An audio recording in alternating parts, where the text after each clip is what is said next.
Some things just don't make sense. And then there are other things that literally do make sense, as in CENTS.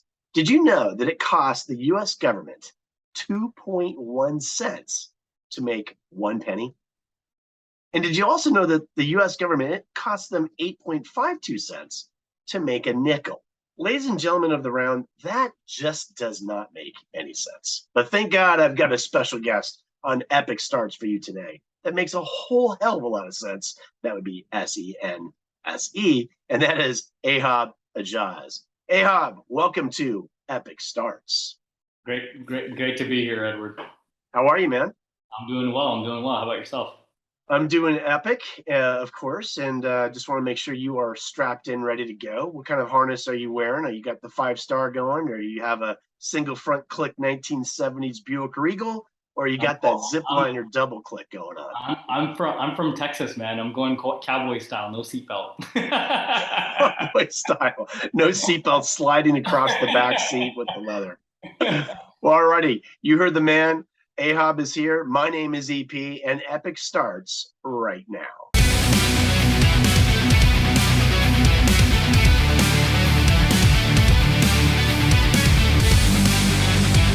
I'm in, I think it was March or April, Eyhab. I'm in this little city called Miami, and I see from afar, I'm at the Bitcoin 22 show, and I see from afar this shirt, and all it says on it is the word breach. And from afar, I'm like, why didn't I see that shirt? You know, like the last day, anytime I do a show, a conference, it's always the last day for like the last 20, 30 minutes. Okay, I'm going to go grab some items, some swag. And I'm like, I don't remember seeing breach. But then again, it's pretty good, pretty big size show. But anyways, I saw that and it was a black shirt, and it was the color blue that you're seeing Eyhab wearing right now. And I'm thinking, I gotta have that shirt. So I walk right up to this guy and I said, yo, man, my name's EP, and I don't know what you do, but how do I get that shirt? And that's kind of how we kicked it off, as I remember. Did I get it right? That's it, man. I think you got a hat and a shirt, right?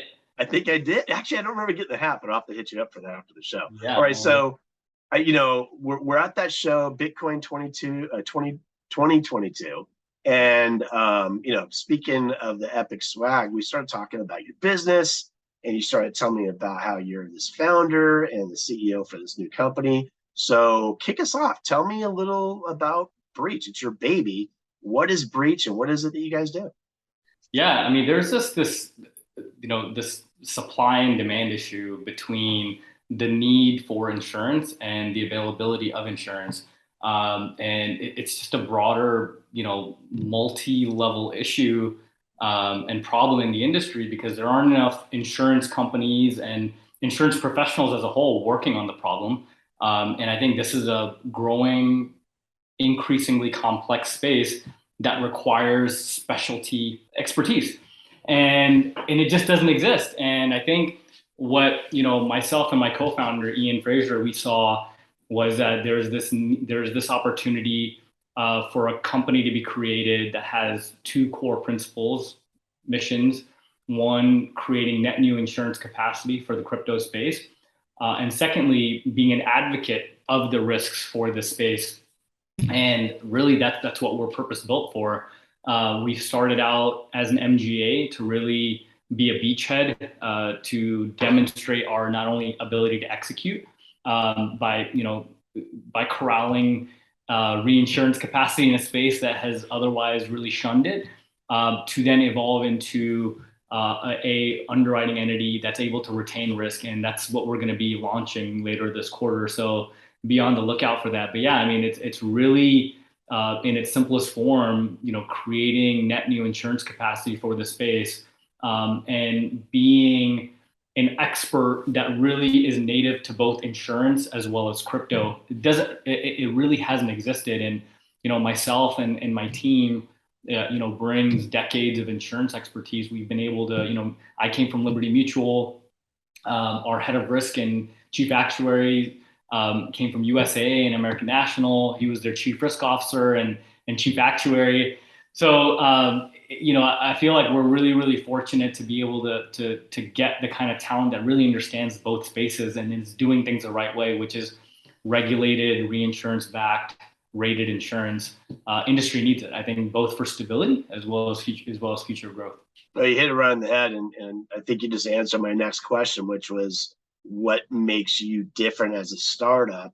And I heard you say that you're not just handling insurance needs for the everyday business, but you're also handling crypto insurance. So cybersecurity, crypto, these are your two line cards, yeah? That's right. Yeah, and it's broad, right? Like it's eventually what you'll see us do is offer a suite of professional risk insurance solutions, Okay. crime insurance, cyber insurance, E&O, D&O, fidelity, EPLI, all of these things that exist that startups, financial institutions, any kind of business, any kind of startup from its earliest of stages to its growth and advanced jumbo national stages needs. And right now, it's really, really tough to get insurance. So we know that we're still very early. And what we're trying to do is put together all the infrastructure that I think the industry is going to need for us to have to be able to really be ready for when that scale comes.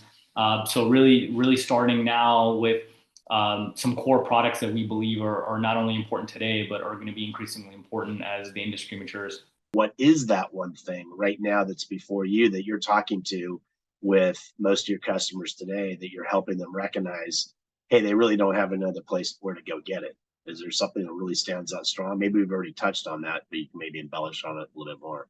Yeah, it's insurance for custody. I think there's been this broader concern of custodian and exchange hacks, and the lack of availability for insurance, both for retail users as well as institutional.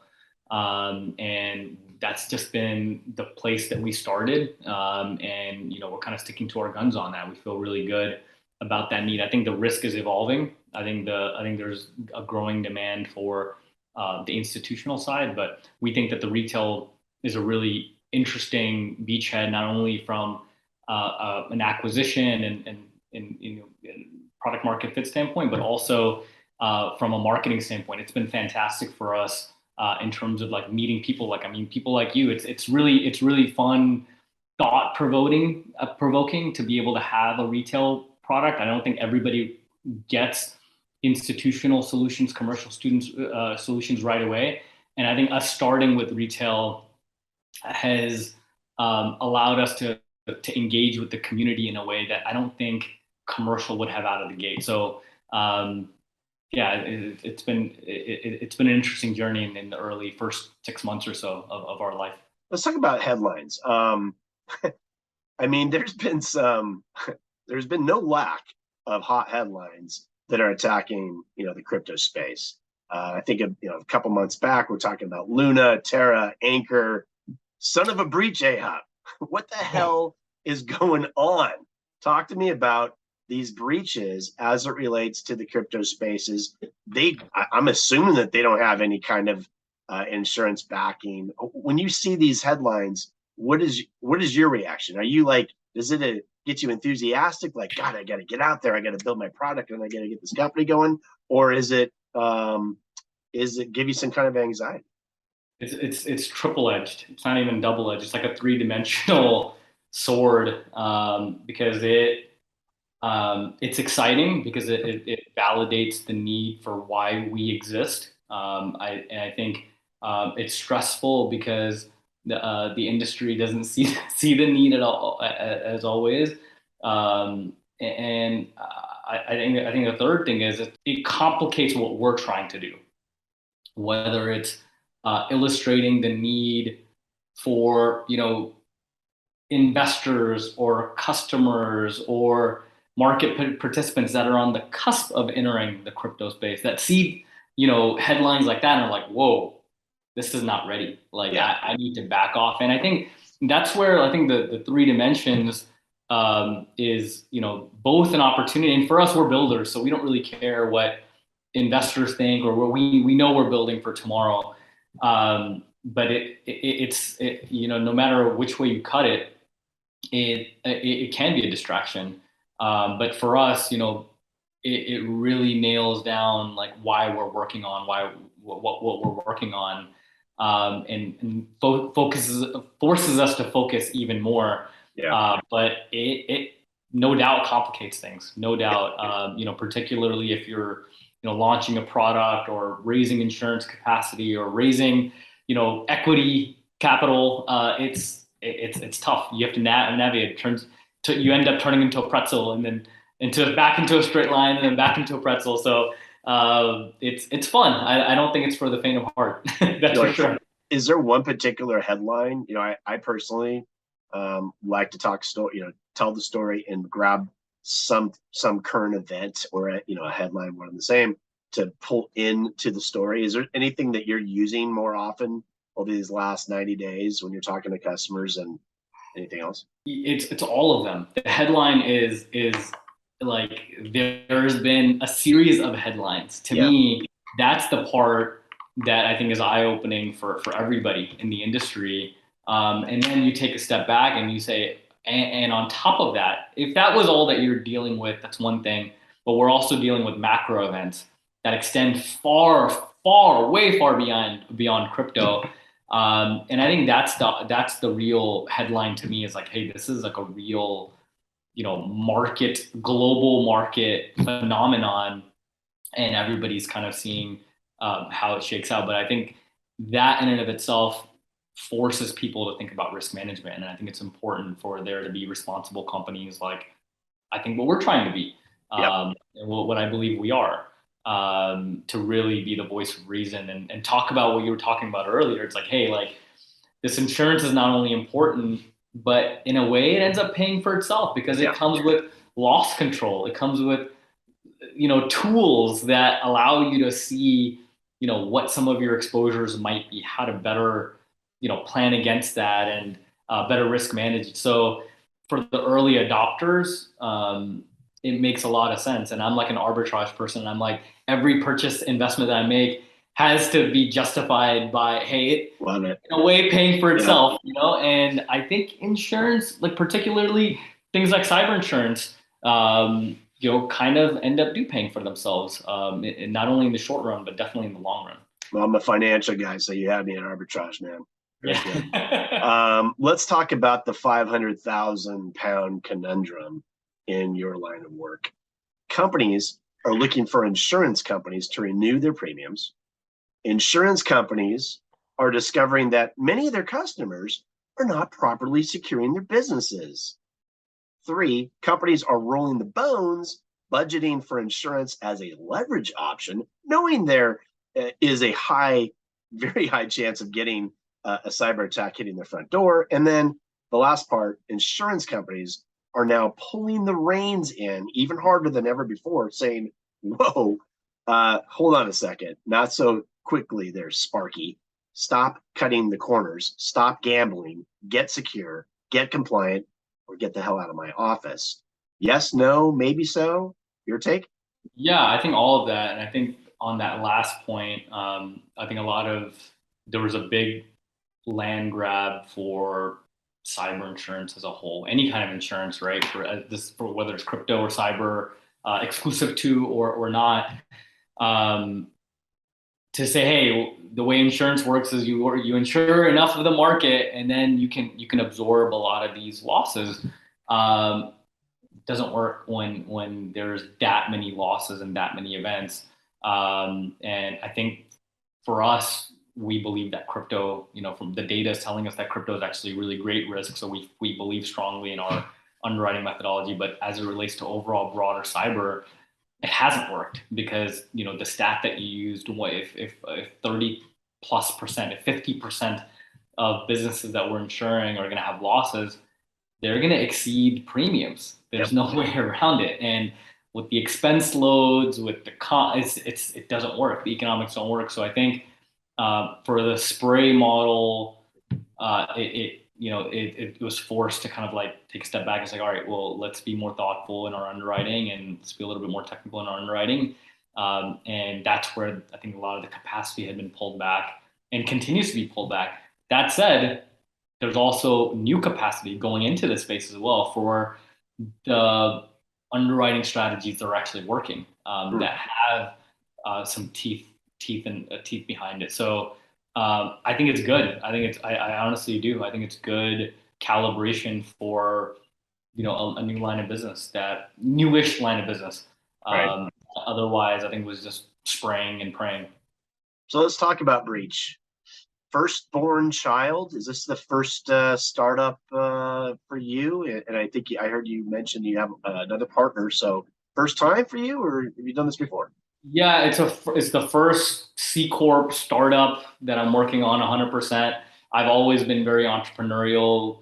Have always loved breaking and fixing things and investing in real estate. So I'd say I've done things, but nothing with the 20,000% um, focus that I've got with this thing. And but yeah, it's my first baby. And but my co-founder Ian Fraser, he's been in the startup world for a long time. He's been in crypto since 2015. I think this is his third. Ooh, early bird. Yeah, Yeah. he's early, super technical. What are three words that you would use to describe the startup life?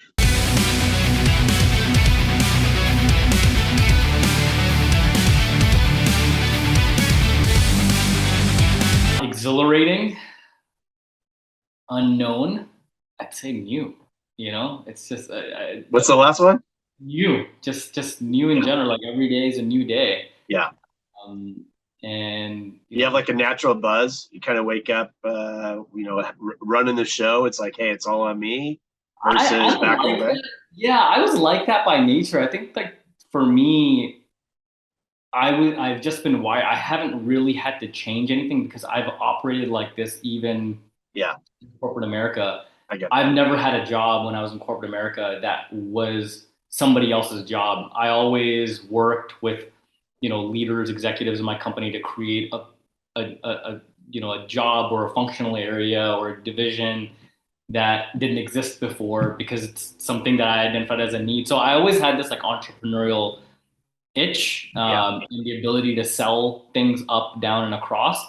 I just never had, the full accountability where you've right. got an army of, when you're working for a 50,000 employer company or 20,000. I've always worked for Fortune 500 companies.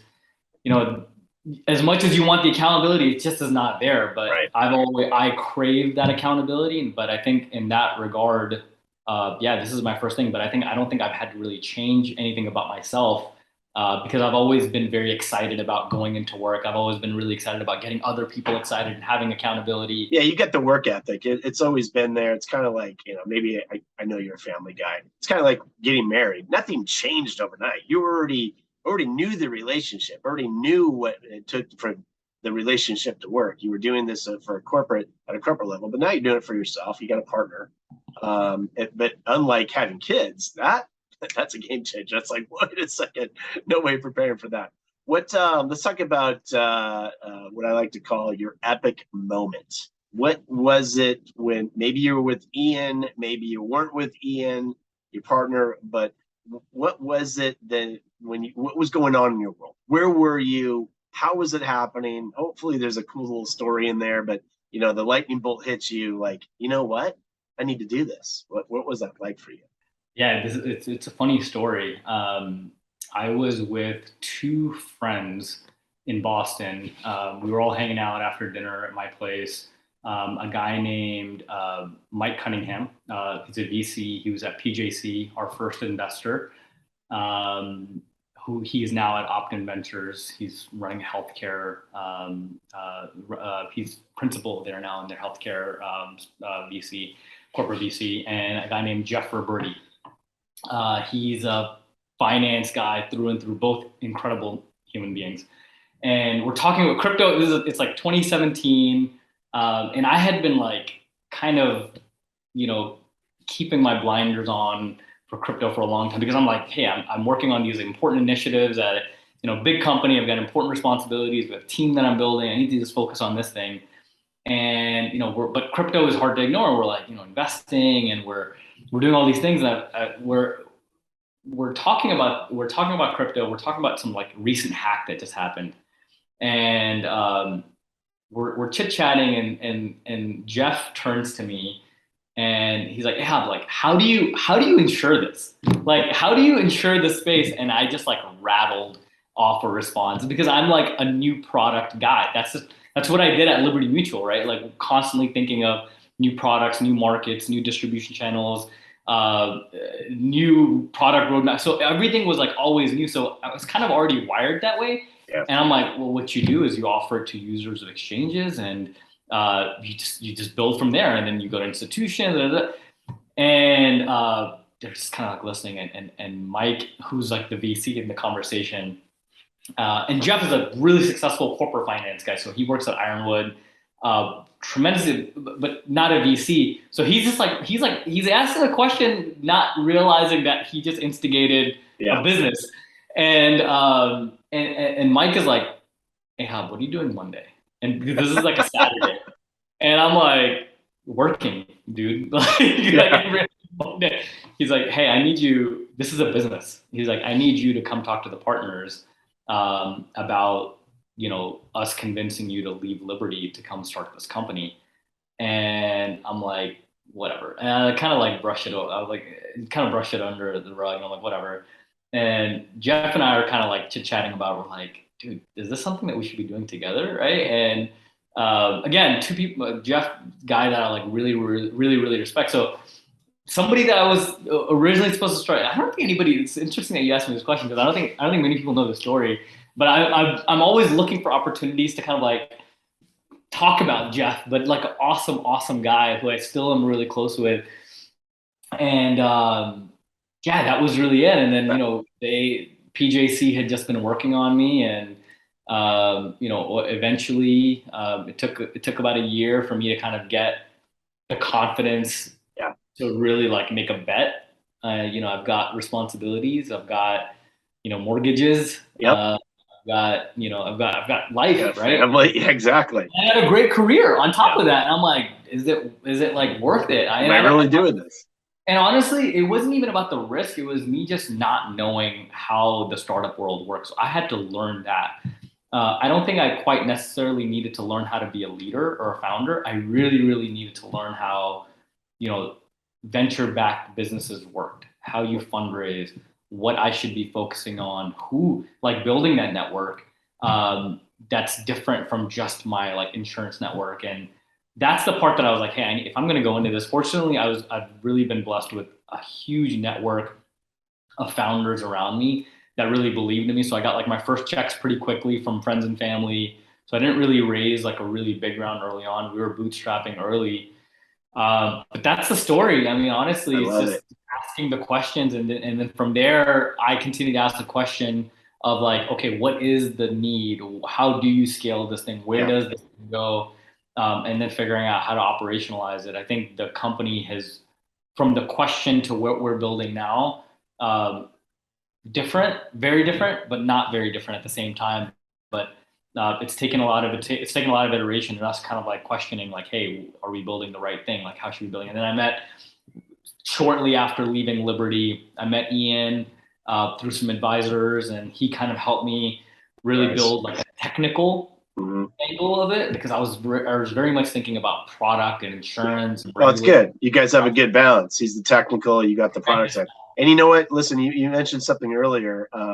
It was one of your descriptive words when I asked you to describe the startup life. Your second one was unknown. So I heard you just say here a little while ago, a lot of things I don't know. Guess what? You're going to be a student of this game that you're in now. It's not even a game. It's your life. It's your world. It's your career. You're going to continue to learn. And I'll share with you, aficionado of 25 years in the startup life, my first startup was the same way, man. I was actually pitching somebody a business strategy, and that somebody said, "Hey, EP, I want you to come work for me." So I was like, what? Like I found myself, zigging when I was trying to zag, and then I ended up zagging when I wanted to zig. And guess what? I got the best of both worlds, and the rest is history. So I love that. Love that. All right. And now it's time to play Find the Epic in You.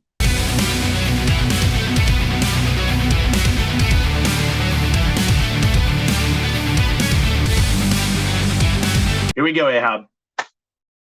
Fast trigger. Where were you born? I was born in Abu Dhabi, UAE. Yes. Now, you already know. I told you this in the green room. I've been to Dubai, and I regret not getting to Abu Dhabi. So you and I got to get to an F1 race up there. Yeah? Let's do it. All right. You heard it right here. When you get to the top, don't forget me when your car's on the side. When your car's on the side of Max's car or Hamilton. All right. Where do you live now? I live in Boston, Massachusetts. Oh, so who serves up the better dishes, Boston or Abu Dhabi? I've learned how to personally cook a lot of different cuisines living in Boston that I don't think I would have been exposed to in UAE. So Very cool. I'll give the edge. I'll give the edge here. It's a pretty international town. It's really as much it gets knocked for not being diverse. There's a tremendous amount of culture if you look for it. It's not like in the North End. It's not in Southie, but there are neighborhoods with a ton of diversity with incredible cuisine. So I'll give it to Boston. Sounds like we might be having a cookbook coming out of Breach here. Man, I wish I had the time. How long have you worked in tech? I'll say I've been working in tech since 2013 at Liberty. I would say, I was employee number 2 or 3 of an insurtech within Liberty, and everything about it. That was like my start of getting exposure to tech. So it's 2013. Okay, awesome. It's the weekend. There's only one sport you can watch. You're going to binge watch on the couch, even though you're a hard worker, but you're going to take 1, maybe 2 days off and only watch one sport. What is it? College basketball. Ooh. And your team is? University of Houston Cougars. There it is. The Cougars out of Houston. I love it. You're stuck on an island. What is the album that you're listening to 24/7? Gotta think about that. Kid Cudi, Man on the Moon. Boom. Yeah. Kid Cudi in the house. I love it. And the last question, Epic Magazine. You're on the cover of next month's issue. What would the caption say? That is really hard. I'll tell you why it's hard. I really pride myself as being like self-aware, and I don't like for anyone to think that I'm like so into myself, but like but at the same time, I'm very, very confident. I'm like, I don't think that there's anything that I cannot do. Like that's the reality. But at the same time, I like choose my statements and my words really, really carefully. And so I'm kind of stumped. How about a man with a plan and just kind of keep us hanging? It's so open-ended. I would say a man that doesn't need a plan. Okay. It's your cover, your caption, man. I feel like it's one of those things where I feel like I truly excel in things getting thrown at me and just me being able to scratch and claw out of it. So maybe the opposite of what you said, a man that doesn't need a plan. All right, well, this is good transition. I want you to stare into camera 1, and you got a lot of entrepreneurs that are watching this episode. So help them with some words of wisdom from what you've learned up to this point that will provide them with the courage to take the jump. I'd say the number 1 piece of advice is never turn down a meeting. As irrelevant or mistimed as it might seem, take it. Talk to everybody, take all the advice, take the introductions that they offer you. It's the only way that we're living today. If I did not do that, we would have been dead 2 years ago. Truthfully, like the idea could be the best idea in the world. You need advocates. You need people that are willing to extend their Rolodexes and their personal networks for you. And if anybody's willing to do that for you, take them up on it. And Genius. I'd say that's the single most important piece of advice that I received. And I pass that forward. I pay that forward to anybody and everybody that'll listen to me.